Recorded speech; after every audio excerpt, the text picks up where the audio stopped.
সরকারকে তো আন্তরিকতা নিয়ে অনেক বিষয় পাবলিক সেন্টিমেন্টটা দেখতে হয়। এখন হাদির উপরে আক্রমণ চলার পর যে কোনো কারণে একটা পাবলিক সেন্টিমেন্ট এখন সব হাদির পক্ষে চলে গেছে, মানুষ বিক্ষুব্ধ হয়ে গেছে। তো সেটার জন্য তাকে সিঙ্গাপুর নেওয়া, ভালো চিকিৎসা করা, ইটস এটা পলিটিক্যাল স্ট্যান্ডার্ডে সবাই করে। কিন্তু তার সঙ্গে সঙ্গে যে জিনিসটা দরকার সেটা হলো আপনার আমার নিরাপত্তার জন্য নিরাপত্তা বোধ। নিরাপত্তা কিন্তু মানে যতটা চুরি ডাকাতি গুন্ডামি বদমাশি পৃথিবীর সব দেশে আছে, কিন্তু আমাদের দেশের তুলনায় বরং আর আমেরিকাতে অপরাধের প্রবণতা বেশি। কিন্তু সমস্যাটা হলো ওখানকার মানুষ মনে করে যে কোনো একটা অপরাধ ঘটার সাথে সাথে তারা পুলিশের সহযোগিতা পাবে, মানে রাষ্ট্র তার সাথে আছে, রাষ্ট্রটার সাথে আসে, পুলিশ ঘুষ খাবে না এবং তার সঙ্গে সঙ্গে একটা ন্যায় বিচার হবে। আর মানে পুরো সে রাষ্ট্রের নিরাপত্তার মধ্যে আছে। আর আমাদের দেশে এই যে তার যে নিরাপত্তা বোধ, সেই নিরাপত্তা বোধের কারণে পৃথিবীর সবচেয়ে অত্যাধুনিক মারণাস্ত্র নিয়ে এবং সবচেয়ে মানে যাকে বলে টেকনিক, মানে আন্ডারওয়ার্ল্ডের সবচেয়ে সুপার টেকনিক থাকা সত্ত্বেও কিন্তু সেখানকার লোকজন নিরাপত্তা বোধ করে এবং সারা দুনিয়ার মানুষ ইউরোপ আমেরিকাতে যায় শুধুমাত্র ওই নিরাপত্তা বোধের কারণে। তো সেই তুলনায় যদি আমাদের দেশে ধর্ষণের রেট ধরেন, আমাদের দেশে চুরি ডাকাতির রেট ধরেন অনেক কম। কিন্তু সমস্যাটা হলো যে আমাদের ওই যে বাকি যে রাষ্ট্রের যে গ্যারান্টি, সেই গ্যারান্টিগুলোর জায়গা কখনোই নিশ্চিত হয়নি। তো সেই দিক থেকে হাদির এই ঘটনাটা কেন কিভাবে ঘটলো, এই জায়গাটাতে সরকার যতটা না এগুচ্ছে তার চাইতে পাবলিক সেন্টিমেন্ট নিয়ে তারা বেশি কাজ করছে। তো এটার আমি বলতে চাইলাম এই কারণে যে এখনকার যে পরিবেশটা আপনি চিন্তা করুন, একটা নির্বাচনের তফসিল ঘোষণা করা হয়েছে। তো নির্বাচনে আমি ভোট কেন্দ্রে যাব, ভোটার হব, আমার ভিতরে আতঙ্ক থাকবে না, এই যে করব, এই যে একটা আত্মবিশ্বাস, এই আত্মবিশ্বাসটাই নির্বাচনটাকে উৎসবমুখর করে তুলবে এবং সরকারের যত এফোর্ট আছে সকল এফোর্টকে 100% সফলতা দেবে। কিন্তু সরকার সেই পুলিশকে ট্রেনিং দিচ্ছে, ব্যালট পেপার ছাপাচ্ছে, প্রায় সব কাজগুলো একেবারে শতভাগ দক্ষতা নিয়ে কাজ করছে। আমার কাছে মনে হয় তারা নামাজ কালাম করে দোয়াও করছে যে আল্লাহ যেন একটা ভালো নির্বাচন দিতে পারি, সারা দুনিয়া যেন চমকিত হয়ে থাকে। আমেরিকার একটা চেষ্টা আছে। তো এখন যারা সরকারে আছেন চিন্তা করেন যে না পালিরিয়ার সাহেব তিনি যদি এরকম একটা ভালো নির্বাচন করে আমেরিকাতে যান, মানে তার মর্যাদাটা কীভাবে হয়ে যাবে ওখানে, বিরাট একটা ব্যাপার। এখানে মনির হায়দার যদি এরকম একটা সফল হয়ে আমেরিকাতে যান, সে তো দেখা গেল যে আমেরিকার টাইম ম্যাগাজিনে তাকে নিয়ে একটা বিরাট প্রচ্ছদ প্রতিবেদন তৈরি করে ফেলবে। তো এরকম ডক্টর মোহাম্মদ ইউনূস আরেকটা নোবেল পুরস্কার তিনি পেতে পারেন, হ্যাঁ, এটা নট আনলাইকলি। কিন্তু যদি তারা ব্যর্থ হন তাহলে তাদের মানে জাতও যাবে, পেটও ভরবে না। মানে এই অল্প সময়ের মধ্যে তাদের পেটও ভরলো না। আর মানে ধরেন শেখ হাসিনা 15 বছর কাজকর্ম করেছেন, তার তো একটা কাজ হয়ে গেছে মোটামুটি। এখন এই মাত্র 15 মাস 16 মাস ধরে কী খেতে পারলো, একেবারে কচি শিশু সবাই, মানে ঠিকমতো খাওয়াও হলো না ঠিকমতো। তো এই অবস্থাতে যদি চোখের সামনে থেকে এই অপরচুনিটিসগুলো চলে যায়, they will be big problem. এই জন্য তাদের মধ্যে সরকারের আরেকটি উদ্যোগ আছে যে সরকার রাজনীতিবিদ যারা রয়েছেন এবং যারা প্রার্থী রয়েছেন তাদের সবাইকে এখন অস্ত্রের লাইসেন্স দিচ্ছেন, যদিও এর আগে আমরা দেখেছি নির্বাচনের আগে না অস্ত্রের লাইসেন্স দিচ্ছে। এখন চিন্তা করেন অস্ত্র একটা যদি সাধারণ পিস্তল, একটা সাধারণ পিস্তল ওটার ওজনও প্রায় 1 কেজি, আর ওটাকে যদি আপনি ফায়ার অন করতে হয় তাহলে ওটা অলমোস্ট 10 থেকে 12 কেজির মতো আপনার হাতের উপর প্রেশার ক্রিয়েট করে। এখন আমাদের মির্জা আব্বাস, তারপর শেষে মির্জা ফখরুল ইসলাম আলমগীর, এই যে দেখুন সরকারের 15 মাসের চাপে এমন অবস্থা হয়ে গেছে হাঁটতে পারে না তারা। আমি দেখলাম আজকে মির্জা ফখরুল সাহেব হাত ধরে ধরে হাঁটতেছে এবং আমাদের জিএম কাদের সাহেব বুড়ো হয়ে গেছে রীতিমতো। এই 15 মাস আগেও কিন্তু তাদের একটা এনার্জি ছিল। যে চাপের কারণে, নিরাপত্তাহীনতার কারণে তাদের হাতে যদি অস্ত্র দেন, এরা তো মানে অস্ত্র তুলতেই পারবে না, গুলি করতে দূরের কথা। আর গুলি করতে যাবে কেস্টোরে, লেগে যাবে ফেস্টোর গায়ে, বুঝতে পারছেন, আর একটা যন্ত্রণা হয়ে যাবে, টেরিবল অবস্থা। তো এই অবস্থা তো চলে না। এখন আমাদের যেটা দরকার সেটা হলো একটা নিরাপত্তা বোধের যে জায়গাটা, সেই জায়গাটা তৈরি করা। সরকার এখানে মোটামুটি শতভাগ ব্যর্থ হয়েছে। ব্যর্থ হওয়ার কারণে দেখেন এই যে তফসিল ঘোষণার পরও আই এম নট শিওর, আমার মধ্যে হঠাৎ হতাশা, জোরে জোরে নিঃশ্বাস ফেলতে ইচ্ছে করছে। একবার মনে হয় একটু কান্নাকাটি করি, মানে একবার মনে হয় রূপবানের গান বাজাই। যে যারা সন্ত্রাসী বা যারা টেরর পলিটিক্স করে, যারা প্রভাবের পলিটিক্স করে, তারা একটা লাইসেন্স দেওয়া অস্ত্র নেয় আর 8-10টার সাথে অবৈধ অস্ত্র রাখে। ক্রাইসিস হলে ওই বৈধ অস্ত্রটা দেখিয়ে দেয়, কিন্তু তারা একটা বাহিনী মেনটেন করে। সেই জন্য ভোটের আগে সমস্ত অস্ত্র সিজ করে নেওয়া হয়। একটা এলাকায় একটা অপরাধ হলে খোঁজ করা হয় কাল অস্ত্রের লাইসেন্স আছে। এটাই নিয়ম। আপনি একজনের কাছে অস্ত্র আছে, একজনের কাছে অস্ত্র নাই, লেভেল প্লেইং ফিল্ড হবে না তো। একজন গরিব প্রার্থী পপুলার কিন্তু অস্ত্র কেনার টাকা নাই, লেভেল প্লেইং ফিল্ড হলো না তো। যার কাছে অস্ত্র আছে সে নেতাকর্মীকে দেখাবে আমার কাছে অস্ত্র আছে, তার নেতাকর্মী মহা সাহসী হয়ে যাবে। সো যাই হোক, আমার কোনো অস্ত্র নাই বাই দ্য ওয়ে। আমি মনে করি সম্পূর্ণ অবিবেচনা প্রসূত সিদ্ধান্ত। প্রথম হচ্ছে না, তাছাড়া মিসক্রিয়েন্টস আপনি চিহ্নিত করবেন কিভাবে? সম্ভব না। আপনার সাথে আপনি বুঝবেন কিভাবে যে আপনি যখন ভোটে সন্ত্রাসী কে? যাবেন আপনাকে হাজারো লোকের সাথে কোলাকুলি করতে হবে, মিশতে হবে, কথা বলতে হবে, গায়ে গা ঘেঁষতে হবে, হ্যান্ডশেক করতে হবে। প্রথম হচ্ছে সরকার রাজনৈতিক সমঝোতা করতে চায়নি, প্রথম কথা। সরকার সুষ্ঠু ভোট করতে চায়নি। সরকারের ভোটের নিয়াত সঠিক ছিল না। সরকার তার টেনুর নিয়ে সন্দিহান ছিল।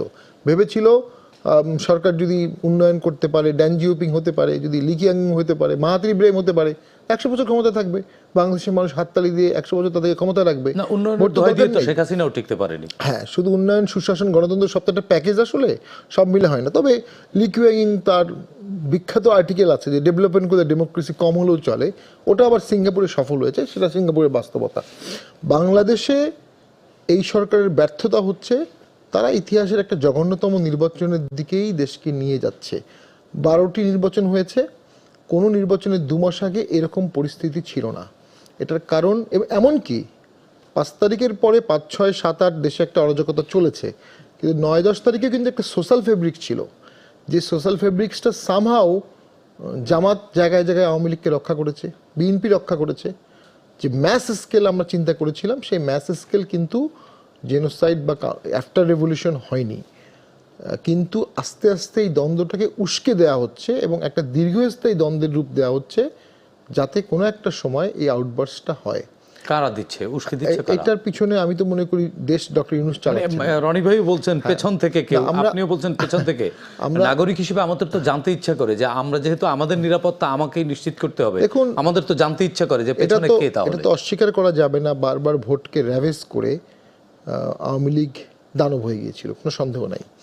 এই দানবকে সরাতে গিয়ে দেশে বড় দানব ঢোকাতে হয়েছে। কে ঢুকিয়েছে, কিভাবে ঢুকেছে আমরা জানি না, কিন্তু আমরা অনুভব করি কোনো একটা দানবীয় কিছু আছে। সেই দানবীয় কোনো কিছু অনেক সময় যখন ইনফ্লুয়েন্স করে, সকল সমঝোতা, সকল উদারতা, সকল লিবারালিজম মুহূর্তে তছনছ হয়ে যায় এবং সরকারও সেদিকেই যায়। সেটা কি আমরা জানি না, যে কারণে আমরা মনে করি হাজার ভালো কথা বললেও একটা ভালো কথা কাজ হয় না। অসংখ্য ভালো কথা আছে যেটা নির্দোষ, নির্মোহ, কারো কোনো ক্ষতি হবে না, কিন্তু সেটা শোনা হচ্ছে না। তো এখান থেকে আমাদের সন্দেহ হচ্ছে হয়তোবা বাংলাদেশ একটা জিওপলিটিক্যাল গ্লোবাল ট্র্যাপে পড়ে গেছে। বাংলাদেশকে লং টার্ম কনফ্লিক্ট জোনে পরিণত করার একটা মাস্টার প্ল্যান করা হয়েছে।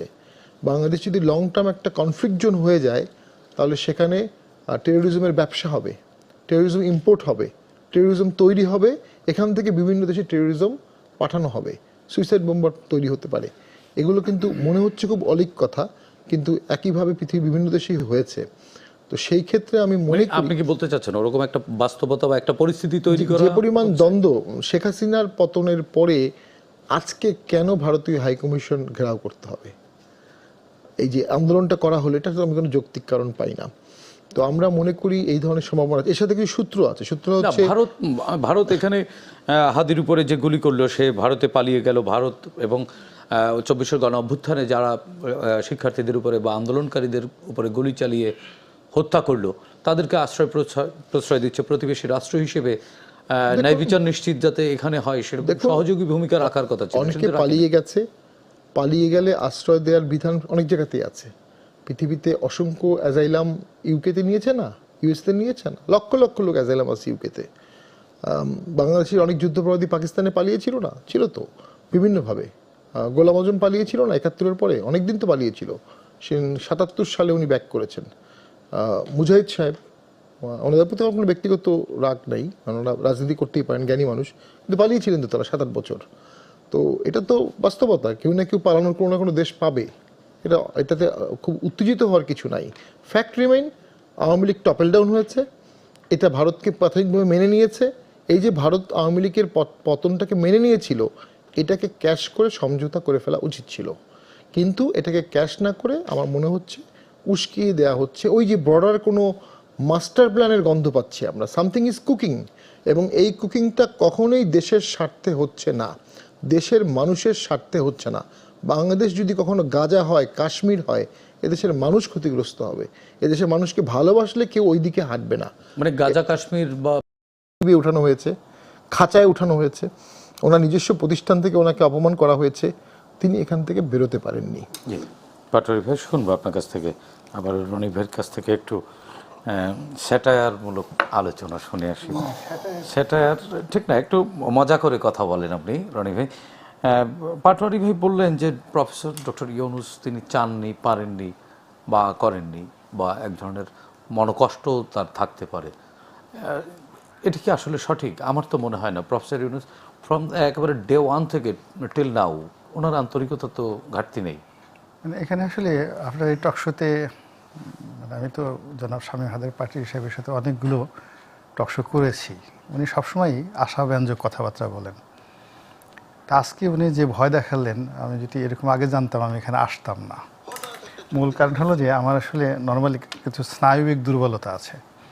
আমার সামনে কোনো সন্ত্রাস হলে, কোনো কথাবার্তা হলে আমার তলপেটে নাভির গোড়ায় চিনচিন করে, আর পা দুটো কাঁপতে থাকে, আর মোষের এই জায়গাটাতে ঘামাতে থাকে।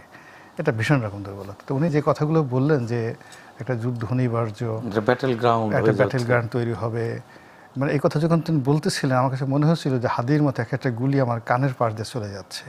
আমি একবার এভাবে কাঁদছি, এভাবে কাঁদছি।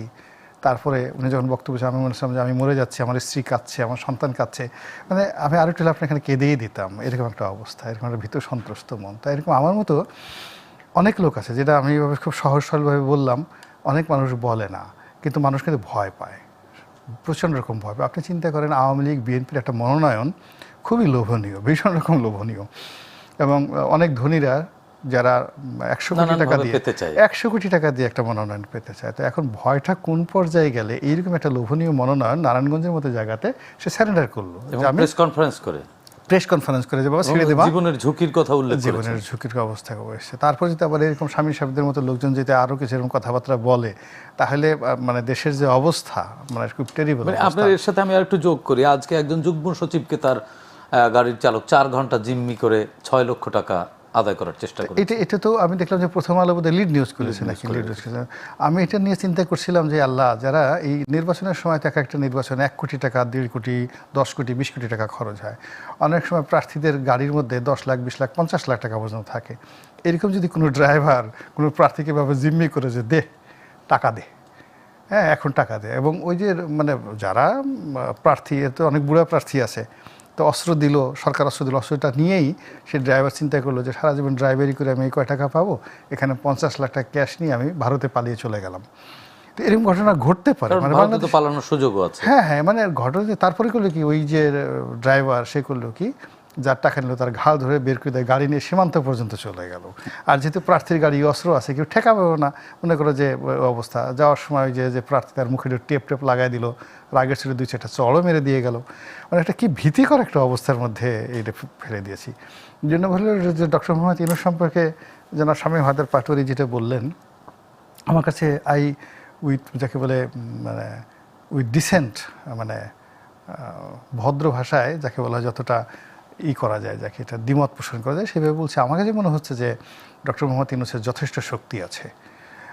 কেননা আপনি দেখবেন যে ওনার পায়ে, মানে বুড়া মানুষের যে পতন শুরু হয় পা থেকে, পা থরথর করে কাঁপে, মানে যে কোনো মানুষের মৃত্যু শুরু হয় পা থেকে। উনি দেখেন কেটস পরে হাঁটে, সবসময় একটা স্পোর্টস মোডে। তো ওনার পা যে দুর্বল না, আপনি নালে কোনো দুর্বল পা দেখবেন যে বুড়া মানুষ স্যান্ডেল পরে, খড়ম পরে, তারপর শেষে পা পড়তে গিয়ে এর হাত ধরে ওর হাত ধরে ডানে যায় বামে যায়। সেখানে ডক্টর মোহাম্মদ ইউনূস কেটস পরছেন, এবং ওনার সঙ্গে ওনার যারা খুব আপনজন লোকজন আছে, নারী এবং পুরুষ, মোরালে সবাই কিন্তু কেটস পরে। তো এই যে স্পোর্টস মোড, ওনার সবচেয়ে প্রিয় মানুষ, উনি যাকে এই মুহূর্তে সবচেয়ে বেশি ভালোবাসেন, জনাব আশিক, বিডার আশিক। তা আপনি আশিক সে কী করতেছে, 50,000 ফিট উপরে থেকে সে লাভ দিয়ে সে পড়ে যাচ্ছে, চারটিখানি কথা নাকি। তা আপনি চিন্তা করেন, আপনাকে যদি 1 কোটি টাকা দেওয়া হয়, আপনি কি একটা অজগর সাপ বা একটা বাঘের সাথে কোলাকুলি করতে পারবেন? কখনো পারবেন না। বীর কেবলমাত্র বীরের সাথে সম্পর্কিত। ওই যে আশিক যে এত 30,000 ফুট বা 50,000 ফুট, আমি জানিও না 30,000 না 50,000 কত ফুট থেকে উঁচু দেয়, ওখান থেকে সে লাভ দেয়। তো ওইরকম একটা লাভ দেওয়ার মতো ঝুঁকির যদি ডক্টর মোহাম্মদ ইউনূসের না থাকতো, কোনো অবস্থায় তার সাথে আশিকের প্রেম হতো না। তার মানে বাস্তবতা যেমনই হোক, ডক্টর ইউনূস মাই গড, সেটি মোকাবেলা করবার মতো সক্ষমতা, সাহস আছে, শক্তি আছে, এবং তার হাতেও শক্তি আছে। এবং আমি কালকে দেখলাম আরেকটা জিনিস, আমি খুব করি তো, এই যে সেনাবাহিনীর একটা যে প্যারাট্রুপের সে অনুষ্ঠানে গেল, সে 2-3 জনের সাথে হ্যান্ডশেক করেছে এবং সে এমন জোরে উনি হ্যান্ডশেক করেছে, প্রথমে কস করে ধরেছে একটা, ধরে আবার ঝাঁকিও মেরেছে। তো ঝাঁকি মেরে দেখে বোঝা যায় যে তার হাতে শক্তি আছে, পায়ে শক্তি আছে, হাতে শক্তি আছে, এবং কেশ মনেও পরে বল আছে। মনেও বল আছে। এবং এখন পর্যন্ত সে ভারতের, আমি যদি ধরেন ভারতের মতো একটা বড় মানে দেশ, সেই দেশের সাথে একটা তর্ক বিতর্কে জড়ানো তো চারটিখানা কথা না। তো এখানে তরুণরা যে কথা বলছে তাদের সাথে পাল্লা দিয়ে সেও কিন্তু একই স্পিচ দিচ্ছেন। তা তার যদি সে সাহস না থাকতো তিনি এটা দিতে পারতেন না। তার সাহস আছে, প্রচণ্ড সাহস আছে। এবং তিনি যাবৎ ধরেন আমরা যত কথাই বলি না কেন, কতই নিবিনে কত কথা বলছি, তিলু তিলু মিলু মুলু কত কিছু ভয় দেখিয়েছি, ইত্যাদি করছি। আচ্ছা, উনি যে চট্টগ্রাম বন্দরটা দিয়ে দিলেন, আমরা ফিরাতে পারছি? কিছু করতে পারছি আমরা? বলেন, কিছু করতে পারিনি। তো উনি এই যে দেখেন ইলেকশনের শিডিউল ঘোষণার ব্যাপারে কত মানুষ কত কিছু করছে, উনি যে কথাগুলো বলেছেন করেছেন 1 মিনিটের মধ্যে, উনি যত দ্রুততার সাথে সেই যে বাংলাদেশে কি একটা ইলেন মার্কসের কোম্পানি আছে, সেই কি যেন এটা স্টারলিং, বাংলাদেশি স্টারলিংকের বিনিয়োগ 24 ঘন্টার মধ্যে তিনি যেভাবে করেছেন, ওনার ইলেন মার্কস তো ওনার পা ধরে সালাম করা উচিত। সারা পৃথিবীর কোনো দেশে এত দ্রুত কেউ সিদ্ধান্ত নিতে পারেনি। তো আপনি দেখেন এই অল্প সময়ের মধ্যে, আপনি এই সময়ের মধ্যে ধরেন বাংলাদেশ ব্যাংকের গভর্নরকে সে মন্ত্রী মর্যাদা দিয়ে দিছে। কেউ পারছে? শেখ হাসিনা পারছে, তারও তো অনেক লোক ছিল ইচ্ছাগুলো মন্ত্রী বানাতে পারতো, কিন্তু করেনি। তো এভাবে ওনার যাকে যা পছন্দ হয়েছে, যাকে ধরার চেষ্টা করেছে, যাকে উঠানোর চেষ্টা করেছে, তাকে মন্ত্রী বানিয়েছে। আবার যাকে মনে করেছে যে না এখন আমার দরকার নাই, যা রাস্তায় রাস্তায় ঘোরা। আমরা আলোচনা শুনবো নিশ্চয়ই।